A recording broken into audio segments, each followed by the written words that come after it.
মঙ্গলবার দুপুরে মালদহের গাজল স্টেট জেনারেল হাসপাতাল পরিদর্শন করলেন জেলাশাসক ডক্টর প্রীতি গোয়েল। সঙ্গে ছিলেন জেলা মুখ্য স্বাস্থ্য আধিকারিক সুদীপ্ত ভাদুড়ী, গাজল স্টেট জেনারেল হাসপাতালের সুপার অঞ্জন রায়, গাজল থানার আইসি আশিস কুণ্ডু সহ অন্যান্যরা।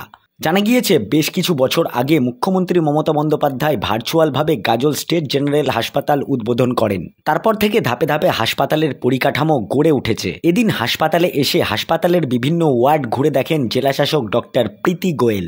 এদিন রোগীর আত্মীয় পরিজনদের সঙ্গে কথা বলেন এবং হয় পরামর্শ ও মতামত বিনিময়। উঠে আসে কিছু অভিযোগও, সেগুলি জেলাশাসক খতিয়ে দেখার আশ্বাস দেন। যদি একটা ট্রমা কেয়ার সেন্টার এখানে খোলা যায় তাহলে যারা আহত হচ্ছেন তারা অনেকটা উপকৃত হবে। সেটা আমরা দেখবো, যেটা মূলত আছে আমাদের সুপার স্পেশালিটি ব্লক ভালো করে চালু হয়ে যায়, পুরানো বিল্ডিং রিপেয়ার হয়ে যায়, তো আশা করি সব প্রবলেমগুলো মিটে যাবে। আর বাউন্ডারি ওয়াল কি সম্পূর্ণ হবে? বাউন্ডারি ওয়াল তো বন্ধ করা হয়েছিল, হ্যাঁ এটা আমরা